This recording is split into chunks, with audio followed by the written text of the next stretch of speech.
ஒட்டன்சத்திரம் காய்கறி சந்தையில் சின்ன வெங்காயத்தின் விலை 69 ரூபாயாகவும் தக்காளியின் விலை 46 ரூபாயாகவும் உள்ளது. சேனைக்கிழங்கு, புடலங்காய், அவரைக்காய், கலர் கத்திரி ஆகியவற்றின் விலை சுமார் 10 ரூபாய் வரை குறைந்துள்ளது. வெண்டைக்காய், மாங்காய், பாகற்காய் உள்ளிட்ட காய்கறிகள் 20 ரூபாய் வரை விற்கப்படுகின்றன. பீட்ரூட், சுரக்காய் உள்ளிட்ட வெகு சில காய்கறிகள் 10 ரூபாய்க்கும் கீழ் விற்கப்படுகின்றன.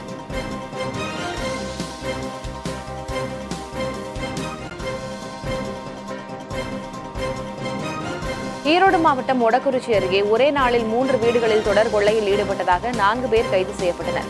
சிசிடிவி காட்சிகளின் உதவியுடன் விசாரணை நடத்திய காவல்துறையினர் சென்னையைச் சேர்ந்த சகோதரர்கள் உட்பட 4 பேரை கைது செய்தனர். அவர்களிடமிருந்து 21 சவரன் தங்க நகைகள் மீட்கப்பட்டன. கொள்ளைக்கு பயன்படுத்தப்பட்ட காரும் பறிமுதல் செய்யப்பட்டது. இந்த சம்பவத்தில் தொடர்புடைய மேலும் ஒருவரை தேடி வருவதாக காவல்துறை தெரிவித்துள்ளது.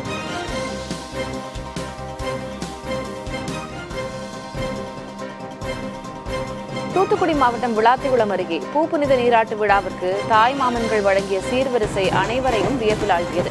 சுமார் 101 வகையான பொருட்கள், தங்க நகைகள், புத்தாடைகள், ஆட்டுக்கிடாய்கள் என 2 டிராக்டர்கள் மற்றும் ஒரு ஆட்டோவில் சீர்வரிசை ஏற்றப்பட்டு மேளதாளங்கள் மற்றும் வான வேடிக்கைகளோடு ஊர்வலமாக கொண்டுவரப்பட்டது.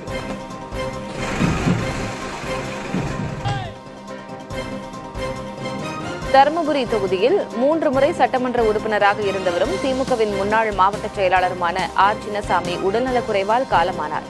அவருக்கு வயது 89. அமைச்சர் எம்.ஆர்.கே. பன்னீர்செல்வம் குமாரசாமிப்பேட்டையில் உள்ள சின்னசாமி நிலத்திற்கு நேரில் சென்று மாலை அணிவித்து கட்சிக் கொடியை போர்த்தி மரியாதை செலுத்தினார். முன்னாள் சட்டமன்ற உறுப்பினருக்கு திமுகவினர் மற்றும் பல்வேறு கட்சி பிரமுகர்களும் அஞ்சலி செலுத்தினர்.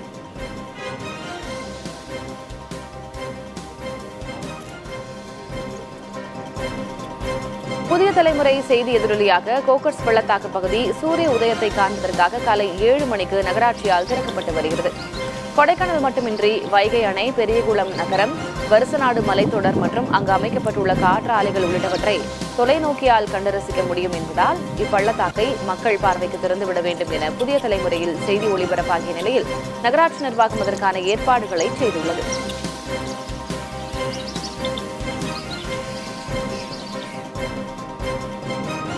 தேனியில் விநாயகர் சிலை கரைப்பு ஊர்வலத்தின் போது இருதரப்புக்கிடையேயான மோதலில் இளைஞர் ஒருவர் காயமடைந்தார். கம்பம் சுற்றுவட்டார பகுதிகளில் வைத்து வழிபடப்பட்ட விநாயகர் சிலைகளை முல்லை பெரியாற்றில் கரைப்பது வழக்கம். இந்நிலையில் ஊர்வலமாக சென்றபோது டிராக்டரை முந்திச் செல்வதில் ஏற்பட்ட மோதலில் இளைஞர் ஒருவருக்கு கத்தி குத்து விழுந்துள்ளது. இதனால் காயமடைந்த இளைஞர் தேனி மருத்துவக் கல்லூரி மருத்துவமனையில் சிகிச்சைக்காக அனுமதிக்கப்பட்டுள்ளார். மோதல் குறித்து காவல்துறையினர் விசாரித்து வருகின்றனர். அனைவருக்கும் கல்வி வழங்கும் திராவிட கொள்கைகளை சீரழிக்க பார்ப்பதாக அமைச்சர் கோவி செழியன் வேதனை தெரிவித்துள்ளார். திருச்சி காஜாமலையில் உள்ள தந்தை பெரியார் அரசு கலை மற்றும் அறிவியல் கல்லூரியின் 12வது பட்டமளிப்பு விழாவில் பேசிய அமைச்சர் தமிழ்நாட்டின் கல்வி நிலையை சிதைப்பதற்கு சிலர் சதி செய்வதாகவும் குற்றம் சாட்டியுள்ளார். அதிலும் ஆராய்ச்சி பெற்றவர்கள், PhD, பெண் கல்வி, இவைகளெல்லாம் முதலிடம் இன்றைக்கு தமிழ்நாடு. இதை சிதைப்பதற்கு தான் ஒரு சில கூட்டம், ஒரு சில சதி செயல். எல்லோரும் கிடைத்துவிடக் கூடாது, எல்லோருக்கும் எல்லாம் கிடைத்துவிடக் கூடாது. இவர் இந்த இடத்தில் தான் இருக்க வேண்டும், இவன் எப்படி நீதிபதி ஆகலாம், இவன் எப்படி மருத்துவர் ஆகலாம் என்ற அந்த கெட்ட எண்ணம் திராவிட கொள்கையை சீரழிக்க பார்க்கிறது. அதை கட்டி காக்கிற முதலமைச்சர், நம்முடைய முதலமைச்சர் அவர்கள்.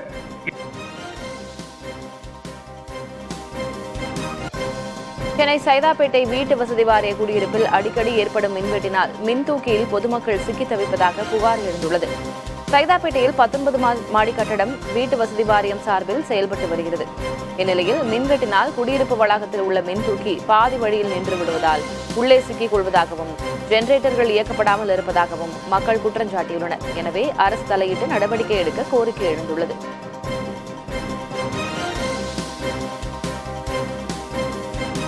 கடைகள் மற்றும் வணிக நிறுவனங்கள் 24 மணி நேரமும் திறந்திருக்க அனுமதி அளித்து பிறப்பிக்கப்பட்ட தமிழக அரசின் உத்தரவு குறித்து அனைத்து காவல் நிலையங்களுக்கும் தெரிவிக்குமாறு தமிழக டிஜிபி மற்றும் சென்னை போலீஸ் கமிஷனர் ஆகியோருக்கு சென்னை உயர்நீதிமன்றம் உத்தரவிட்டுள்ளது. 10 அல்லது அதற்கு மேற்பட்ட பணியாளர்களை பணியமர்த்தியுள்ள கடைகள் மற்றும் வணிக நிறுவனங்கள் வாரத்தில் 7 நாட்களும் 24 மணி நேரமும் இயங்க தமிழக அரசு அனுமதி அளித்துள்ளது. இந்நிலையில் கடைகளை மூடும்படி காவல்துறையினர் மிரட்டுவதாக தேசிய ஹோட்டல்கள் சங்கம் தொடர்ந்த வழக்கில் இந்த உத்தரவு பிறப்பிக்கப்பட்டுள்ளது.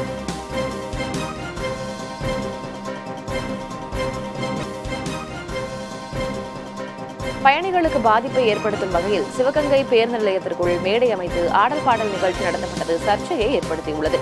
அடைக்கலம் காத்த விநாயகர் கோயில் கும்பாபிஷேகத்தையொட்டி பேருந்து நிலையத்திற்குள் மேடை அமைத்து காவல்துறை பாதுகாப்போடு ஆடல் பாடல் கலை நிகழ்ச்சி நடத்தப்பட்டது. இதனால் பேருந்து நிலையத்திற்குள் செல்ல பேருந்துகள் அனுமதிக்கப்படவில்லை. வெளியே நிறுத்தப்பட்ட பேருந்துகளில் பயணிகள் ஏறிச் செல்ல வேண்டிய நிலை ஏற்பட்டது.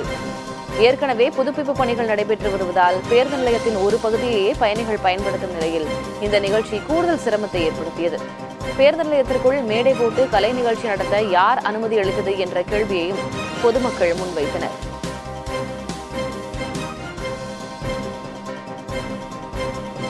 மயிலாடுதுறையில் விநாயகர் சதுர்த்தி விழாவையொட்டி பிரதிஷ்டை செய்யப்பட்ட 40க்கும் மேற்பட்ட விநாயகர் சிலைகளை பக்தர்கள் ஆரவாரத்துடன் ஊர்வலமாக எடுத்துச் சென்று காவிரி ஆற்றில் கரைத்தனர். மயிலாடுதுறை காவல் எல்லைக்குட்பட்ட பல்வேறு கோயில்களில் பிரதிஷ்டை செய்யப்பட்ட விநாயகர் சிலைகள் நகரின் முக்கிய வீதிகள் வழியாக வாகனங்களில் ஊர்வலமாக எடுத்துச் செல்லப்பட்டன.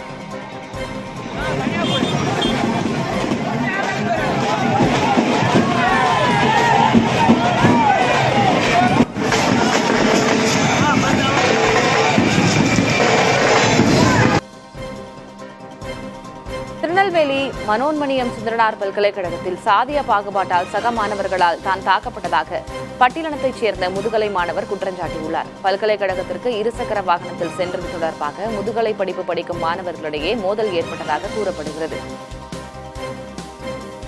நான் எம்எஸ் யூனிவர்சிட்டியில் எம்ஏ ஹிஸ்ட்ரி செகண்ட் இயர் படிச்சிருக்கேன். நான் இன்னைக்கு காலேஜ் போகும்போது என் கல்லூரி மாணவர்களே ஜாதி வேறுபாடால என்னை தாக்கியிருக்காங்க. வகுப்பறையில் வெளிப்படை இல்லை அவங்க, ஆனால் மொத்தமாகவே ஒரு கேஸ்ட் குரூப்பு அவங்க எல்லாரும் சேர்ந்து மொத்தமாக பசங்களுக்கு மத்தியிலுமே ஜாதி வேறுபாடுகள் அதிகமாக இருக்கு. எம்எஸ் யூனிவர்சிட்டியில் பசங்களுக்குள்ள ஃபுல்லா தனித்தனியா படிச்சுக்கிட்டு ஒரு கேஷிசமா சேர்ந்து மொத்தமா இருக்காங்க.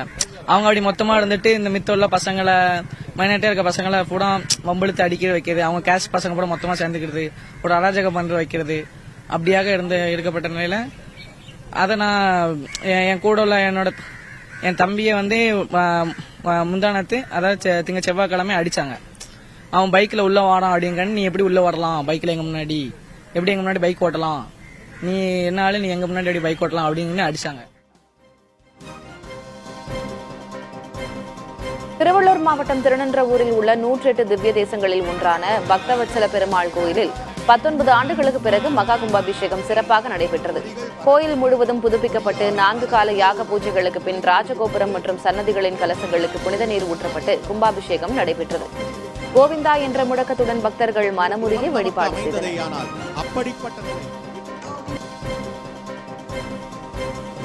கன்னியாகுமரி மாவட்டம் திருப்பரப்பு அருவியில் சுற்றுலாத்துறை சார்பில் 4 கோடியே 30 லட்சம் ரூபாய் மதிப்பீட்டில் நடைபெற்று வரும் பணிகள் 2 ஆண்டுகளாகியும் இன்னும் முழுமையடையாமல் உள்ளன.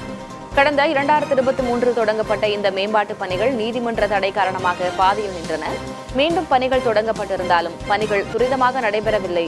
கழிவறை மற்றும் உடை மாற்றும் வசதி உள்ளிட்டவை இல்லாததால் அவதியடைந்து வரும் சுற்றுலா பயணிகள் பணிகளை விரைந்து முடிக்க வலியுறுத்துகின்றனர்.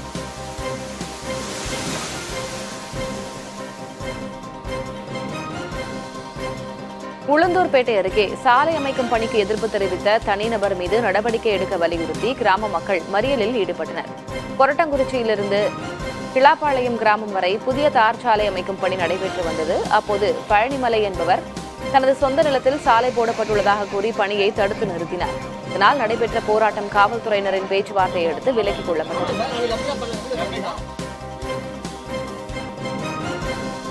வெள்ளச்சேரியில் சட்டக்கல்லூரி மாணவரை தாக்கிய காவலர் மீது நடவடிக்கை எடுக்க கோரி தரமணி சட்ட பல்கலைக்கழக மாணவர்கள் சாலை மறியல் போராட்டத்தில் ஈடுபட்டனர்.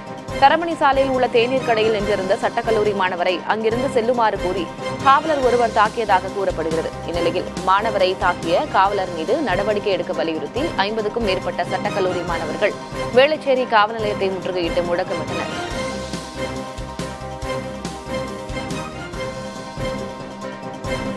சென்னை கேபி பார்க் குடியிருப்பு பகுதி வாழ தகுதியற்ற நிலையில் உள்ளதாக குற்றச்சாட்டு எழுந்துள்ளது. சுமார் 328 குடியிருப்புகள் இருக்கும் நிலையில் கையினால் சுரண்டினாலே சுவரின் சிமெண்ட் பூச்சிகள் மாவு போல பெயர்ந்து விடுவதால் மக்கள் அச்சத்துடன் வசித்து வருகின்றனர். மேலும் காலையில் 10 நிமிடங்கள் மட்டுமே குடிநீர் வழங்கப்படுவதாகவும் சிலர் குடியிருப்பு பகுதியில் மது அருந்துவிட்டு பாட்டில்களை வீசிச் செல்வதாகவும் கூறப்படுகிறது.